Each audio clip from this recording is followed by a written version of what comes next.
الحمد لله رب العالمين والصلاة والسلام على سيد المرسلين اما بعد فاعوذ بالله من الشیطان الرجیم بسم اللہ الرحمن الرحیم مل کر پڑھیں الصلاة والسلام علیک یا رسول اللہ وعلی آلک واصحابک یا حبیب اللہ۔ حضور اکرم صلی اللہ علیہ وآلہ وسلم نے اپنی جو زندگی گزاری ہے اس دنیا میں، تمام جہانوں کے مالک بادشاہ ہونے کے باوجود آپ کی زندگی بالکل زاہدانہ فقیرانہ زندگی، بالکل سادگی والی زندگی رہی۔ الفقر فخری کا نعرہ سرکار لگاتے رہے، فقر ہی میرا فخر ہے۔ اسی زاہدانہ زندگی کی کچھ جھلک سماعت فرمائے۔ حضرت عائشہ رضی اللہ عنہا کا بیان ہے کہ حضور اکرم صلی اللہ علیہ وسلم کی مقدس زندگی میں کبھی 3 دن لگاتار ایسے نہیں گزرے کہ آپ نے پیٹ بھر کر روٹی کھائی ہو۔ لگاتار 3 دن تک ایسا ہوا ہی نہیں کہ کھانا شکم سے رک کر کھانا کھایا سرکار صلی اللہ علیہ وآلہ وسلم۔ ایک مہینے تک حضور کے گھر میں چولہا نہیں جلتا تھا اور کھجور و پانی کے سوا آپ کے گھر والوں کو کوئی دوسری خوراک میسر نہیں ہوا کرتی۔ اللہ اکبر کبیرہ، سبحان اللہ۔ آج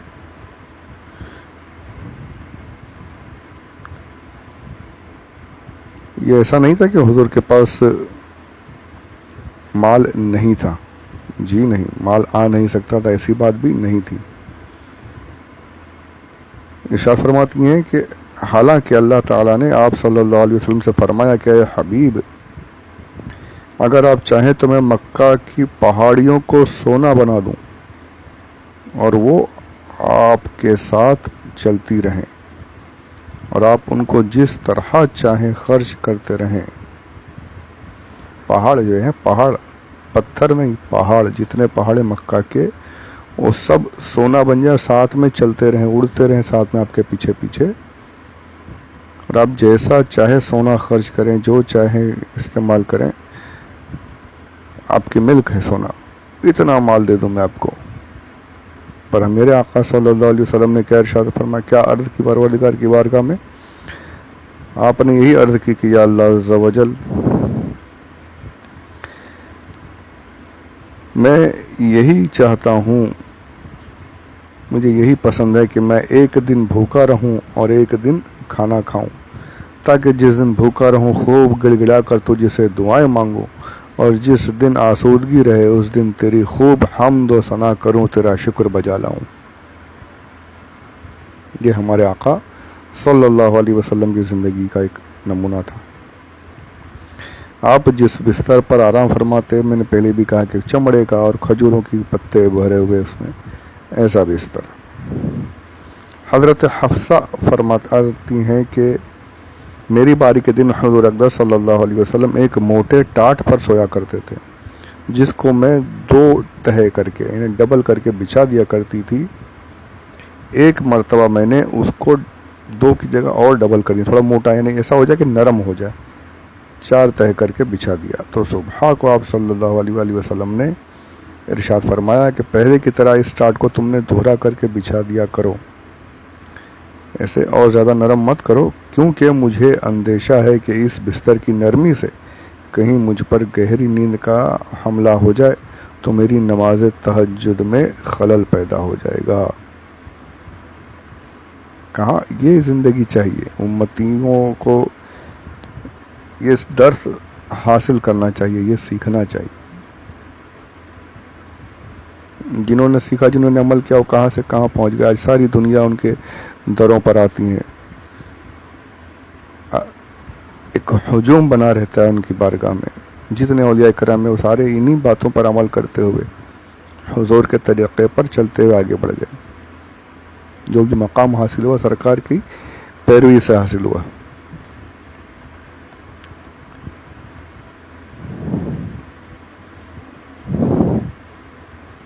آپ کی جو جسے کھاٹ کہتے ہیں چارپائی، وہ بھی رسی کی بنی ہوئی تھی، جس پر آپ لیٹتے تو اکثر آپ کے بدن مبارک پر اس رسی کا نشان آ جاتا تھا۔ تو یہ سرکار کی زاہدانہ زندگی تھی۔ اور حضور کی بہادری کے بارے میں بھی لکھا ہے کہ تو بہادری کا تو حال آپ نے پیچھے بھی سنا کہ جب سخت جنگ ہوتی تو سرکار سب سے آگے ہی رہتے۔ غزوہ حنین کا آپ نے سنا کہ سارے صحابہ پیچھے ہٹ گئے لیکن حضور اکیلے ہی آگے چلے جا رہے تھے۔ انا النبی لا کاذب انا عبد المطلب، یہ نعرہ لگاتے ہوئے، انا ابن عبد المطلب، یہ نعرہ لگاتے ہوئے آگے بڑھتے چلے گئے اکیلے ہی۔ یہ بھی میں نے پچھلی جنگوں میں عرض کیا کہ سب سے بہادر اسی کو ہی سمجھا جاتا تھا صحابہ میں جو سرکار کے قریب ہوتا، کیونکہ حضور پر ہی سب سے زیادہ حملے ہوتے تھے۔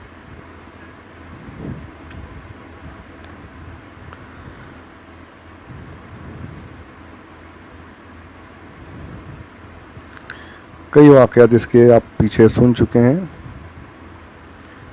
دہرانا وقت کو بڑھانے کی بات ہو جائے گی یہاں پہ میرے لیے، کیونکہ اب مجھے ایک دوسرا سلسلہ شروع کرنا ہے انشاءاللہ۔ دعا کرے اللہ پروردگار اس میں بھی کامیابی عطا فرمائے، کرنے کی توفیق عطا فرمائے۔ اور حضور کو اللہ عز و جل نے طاقت جسمانی بھی بہت عطا فرمائی تھی، یہ بھی ایک معجزے کی طرح ہے۔ رکانہ پہلوان جو ہے عرب کا بڑا مشہور پہلوان تھا، یہ ایک مرتبہ حضور کے سامنے سے گزرا، حضور نے اس کو اسلام کی دعوت دی تو یہ کہنے لگا کہ محمد اگر آپ مجھ سے کشتی لڑ کر مجھے پچھاڑ دیں تو میں آپ کی دعوت اسلام کو قبول کر لوں گا۔ حضور اقدس صلی اللہ علیہ وسلم تیار ہو گئے اور اس سے کشتی لڑ کر اس کو پچھاڑ دیا۔ اس نے پھر سے کہا، یہ تو لگتا پہلے ایسے ہی گر گیا، میں تیار نہیں تھا، چلو پھر۔ تو حضور نے دوسری مرتبہ بھی اسے زمین پر پٹخ دیا، بڑی دیر تک وہ پڑا رہا اور اٹھ نہیں پایا، اور حیران ہو کر کہنے لگا کہ محمد خدا کی قسم آپ کی عجیب شان ہے، آج تک عرب کا کوئی پہلوان میری پیٹھ زمین پر نہیں لگا سکا، مگر آپ نے مجھے ایک لمحے میں 2 مرتبہ زمین پر پچھاڑ دیا۔ بعض مورخین کا قول ہے کہ اس نے فوراً اسلام قبول کیا، مگر بعض نے کہا کہ رکانہ نے فتح مکہ کے دن اسلام قبول کیا۔ اسی کے بیٹے کا بھی حال یہی ہے کہ اس نے بھی حضور سے کشتی کا مطلب دعویٰ کیا۔ ایک مرتبہ اس کے پاس 300 بکریاں لے کر یہ بارگاہ نبوت میں حاضر ہوا اور کہا کہ محمد آپ مجھ سے کشتی لڑیے۔ آپ نے فرمایا کہ اگر میں نے تمہیں پچھاڑ دیا تو تم کتنی بکریاں مجھے انعام میں دو گے؟ اس نے کہا 100 بکریاں میں آپ کو دے دوں گا۔ حضور صلی اللہ علیہ وسلم تیار ہو گئے، اس سے ہاتھ ملاتے ہی اس کو زمین پر پٹخ دیا اور وہ حیرت سے آپ کا منہ تکنے لگا، اور وعدے کے مطابق 100 بکریاں اس نے آپ کو دے دی، مگر پھر دوبارہ اس نے کشتی لڑنے کے لیے چیلنج دیا۔ آپ نے دوسری مرتبہ بھی اس کی پیٹھ زمین پر لگا دی، اس نے پھر 100 مرتبہ 100 بکریاں دے دی۔ تیسری بار بھی اس نے للکارا، آپ نے تیسری بار بھی اسے زمین پر دے مارا۔ اس نے باقی کی 100 بکریاں بھی آپ کو عطا کر معاذ اللہ رب العالمین عطا کیا کرے گا، آپ کی خدمت میں پیش کر دیں۔ یہ سبقت لسانی جو ہوتی ہے نا، اس کو یہ مجھ سے بھی ہو رہی ہے، کئیوں سے ہوتی ہے،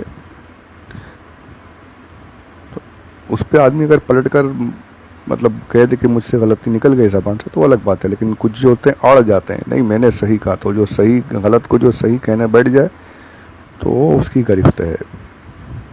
درود پاک پڑھی، اللہم صلی علی سیدنا محمد وعلی آل سیدنا مولانا محمد وبارک وسلم، صلاۃ و سلام علیک یا رسول اللہ صلی اللہ علیہ وسلم۔ تو اس نے تینوں مرتبہ حضور نے اسے پچھاڑ دیا، 300 بکریاں پوری اس نے آپ کو دے دی آپ کی خدمت میں۔ اب یہ کہتا ہے کہ آپ مجھ پر غالب آ گئے، آج تک مجھ سے پہلے کوئی پہلوان جیت نہیں پایا، اس لیے میں مانتا ہوں کہ آپ یقیناً اللہ کے رسول ہیں۔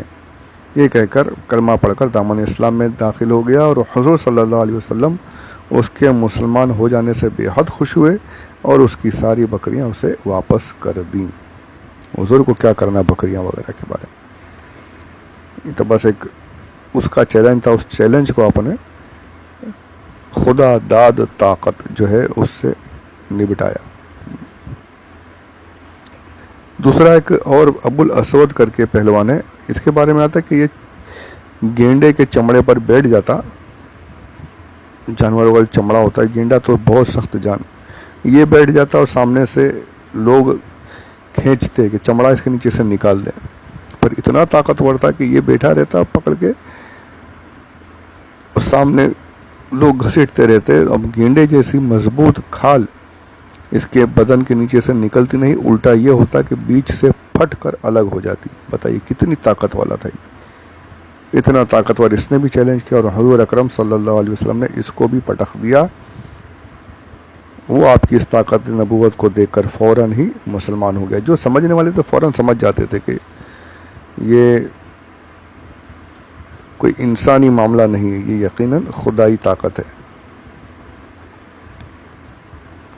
اور سخاوت کا عالم تو آپ سب نے سنا ہے کہ حضور کے پاس کبھی زکوٰۃ فرض ہی نہیں ہوئی، اتنا مال ہی نہیں رکھا کہ زکوٰۃ فرض ہوتی۔ خاص طور پہ رمضان میں تو بالکل ایسے ہو جاتے جیسے ٹھنڈی ہوا جو چلتی ہے بارش والی، بالکل سرکار اس طریقے سے ٹھنڈی ہوا کے طریقے سے ہو جاتی ہے۔ یہ حدیث میں ٹھنڈی ہوا کا لفظ استعمال کیا گیا کیونکہ جو ہوا جو ہوتی ہے صبح والی یہ سب کو خوش کرتی چلتی ہے، کسی سے کچھ لینا نہیں، بس صرف دینا ہی دینا، سکون، فرحت، ٹھنڈک دیتے ہوئے بہتی رہتی ہے، چلتی رہتی ہے، کسی سے کچھ نہیں مانگتی۔ بس تو یہ حضور کی مثال ایسے ہی ہے کہ بس جو آیا سرکار دیتے ہی رہتے تھے، جو کچھ پاس میں عطا فرماتے رہتے، جو سوال کیا گیا سرکار کی بارگاہ سے ملتا رہا، اور آج بھی ملتا الحمدللہ۔ ہمیں تو آج بھی ملتا، ہم جو کچھ کھاتے ہیں سرکار کا صدقہ کھاتے ہیں، مانگتے ہیں سرکار سے، مانگتے رہیں گے، ملتا رہے گا، اللہ کی عطا سے حضور دیتے رہیں گے۔ مانگیں گے مانگے جائیں گے، منہ مانگی پائیں گے، مانگیں گے مانگے جائیں گے، منہ مانگی پائیں گے، سرکار میں نہ لا ہے نہ حاجت اگر کی ہے۔ یہ بڑا پیارا شعر ہے، سبحان اللہ۔ اس کا آخری جو ہے، سرکار میں نہ لا ہے نہ حاجت اگر کی ہے، سرکار یعنی حضور، لا یعنی نہیں میرے پاس نہیں ہے، نہیں دے سکتا، یہ نہیں تو حضور کے پاس ہے ہی نہیں، لا ہے، لا فرمایا ہی نہیں کسی کو، ہاں جو ہے آؤ لے جاؤ۔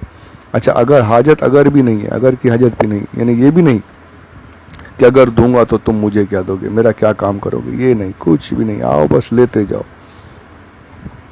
حضور کی بارگاہ سے سب کو ملتا رہا، سخاوت ایسی فرمائی سرکار صلی اللہ علیہ وآلہ وسلم نے۔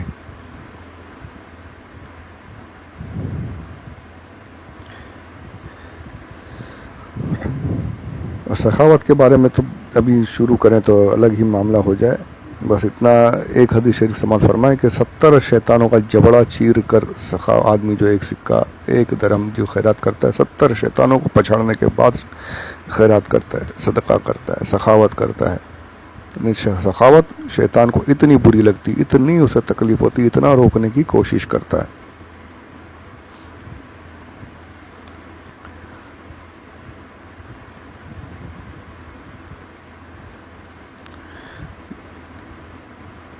حضور کے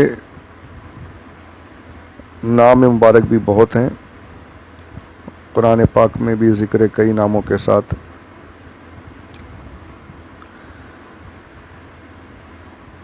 حضرت جابر فرماتے ہیں، روایت کرتے ہیں کہ حضور اکرم صلی اللہ علیہ وسلم نے فرمایا میرے 5 نام ہیں، محمد، احمد اور ماحی، کہ اللہ تعالیٰ میری وجہ سے کفر کو مٹاتا ہے، ماحی کہتے ہیں مٹانے والے کو، اور میں حاشر ہوں کہ میرے قدموں پر سب لوگوں کا حشر ہوگا، اور عاقب ہوں یعنی سب سے آخری نبی، یہ بخاری شریف کی حدیث ہے۔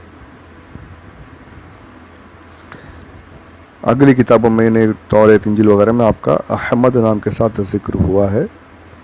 ہماری اس کتاب میں قرآن پاک میں بھی کئی جگہ پر آپ کے 4 مقام پر محمد کے ساتھ تذکرہ آیا ہے،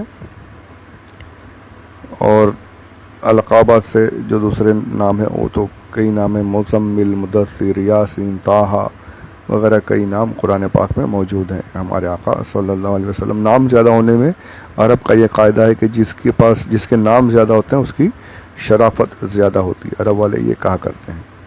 اور یقیناً حضور سے بڑھ کر شریف کون؟ حضور کا نام حضرت عبد المطلب نے محمد رکھا تھا، اس کے بارے میں بھی روایت ہے کہ آپ نے خواب دیکھا کہ میری پیٹھ سے ایک چاندی کی زنجیر نکلی جس کا ایک کنارہ زمین سے آسمان کو چھو رہا ہے. تمام مشرق و مغرب کے انسان اس زنجیر سے چمٹے ہوئے ہیں. حضرت عبد المطلب نے جب قریش کے خواب کی تعبیر بتانے والوں سے اس کی تعبیر پوچھی تو انہوں نے کہا اس کے خواب کی یہ تعبیر ہے کہ عبد المطلب آپ کی نسل سے ان قریب ایک ایسا لڑکا پیدا ہوگا کہ تمام اہل مشرق اور مغرب اس کی پیروی کریں گے اور تمام آسمان و زمین والے اس کی مدح و ثنا کا خطبہ پڑھیں گے. یعنی ہر کوئی اس کی تعریف کرے گا, اس کی حمد کرے گا. تو اس کا نام حمد محمد کا مطلب ہوتا ہے جس کی بہت تعریف کی گئی ہو, بہت تعریف کی گئی, بہت حمد کی گئی, بہت مدح کی گئی. محمد جس کی بہت تعریف, اور سرکار سے بڑھ کر تعریف دنیا میں کسی کی نہیں کی جا رہی. اللہ کے بعد سب سے بڑی تعریف جو اگر کوئی کی جا رہی تو حضور اکرم صلی اللہ علیہ وسلم کی جاتی رہی, کی جاتی تھی اور کی جاتی رہے گی انشاءاللہ. اور حضور احمد بھی ہیں. احمد یعنی بہت تعریف کرنے والا. حضور کی بہت تعریف کی جاتی تھی, کی جا رہی ہے, اور حضور سب سے بڑھ کر اللہ کی حمد, اللہ کی تعریف کرتے رہے. محمد بھی ہیں, احمد بھی ہیں.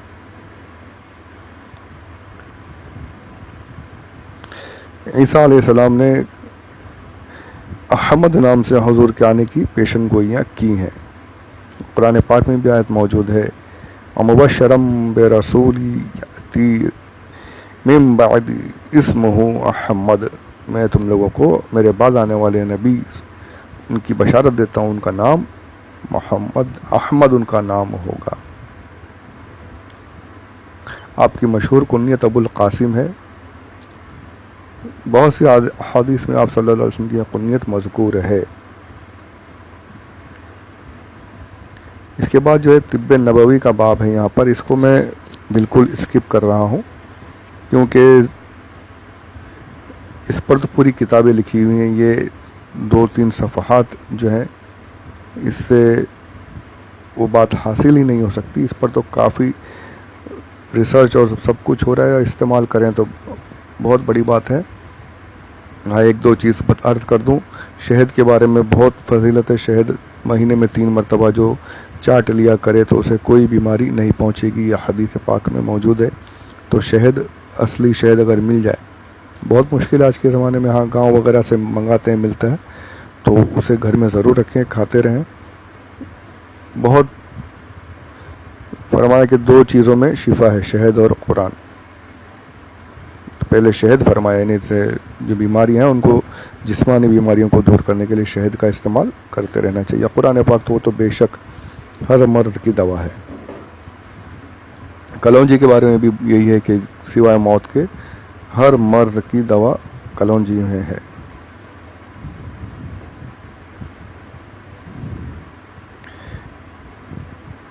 اور پھر یہاں پر سرکے کے بارے میں بھی میں نے پہلے بھی کہا کہ بہترین سالانہ سے فرمایا حضور نے, جس گھر میں سرکہ ہوگا وہ کبھی محتاج نہیں ہوں گے.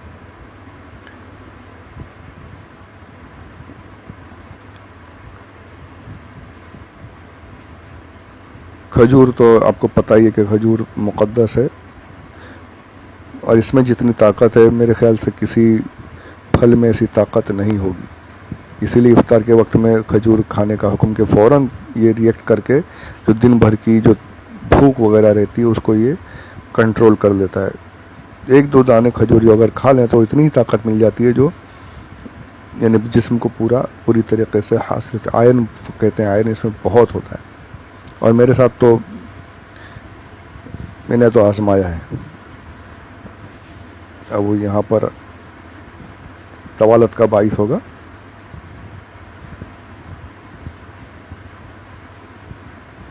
حرام دواؤں سے حضور نے پرہیز کرنے کا حکم دیا ہے. جیسے پہلے شراب کو بھی دوا کے طور پر استعمال کیا جاتا تھا, حضور نے صاف طور پر اس سے منع فرما دیا. ایک صحابی نے آ کر عرض کی, 3 مرتبہ عرض کو حضور نے 3 مرتبہ آپ کو منع فرمایا. وہ کہتے رہے کہ حضور اس سے علاج ہوتا ہے, یہ شفا ہے. آپ نے فرمایا یہ دوا نہیں, یہ زہر ہے. تو اس طریقے سے اور بھی کئی واقعات ہیں یعنی علاج کے بارے میں اور دواؤں کے بارے میں, تو ان سب کو میں آگے اسکپ کرتا ہوں. اس کے بعد میں کل انشاءاللہ آگے کے آڈیو میں اس کے بعد کا جو سلسلہ ہے وہ کریں گے. اللہ تبارک و تعالی اپنے حبیب صلی اللہ علیہ وسلم کے صدقے میں ہمیں علم دین خوب حاصل کرنے کی، سنتوں کو سیکھنے کی، ان پر عمل کرنے کی توفیق رفیق عطا فرمائے. آمین بجاہ النبی الامین صلی اللہ علیہ وآلہ وسلم.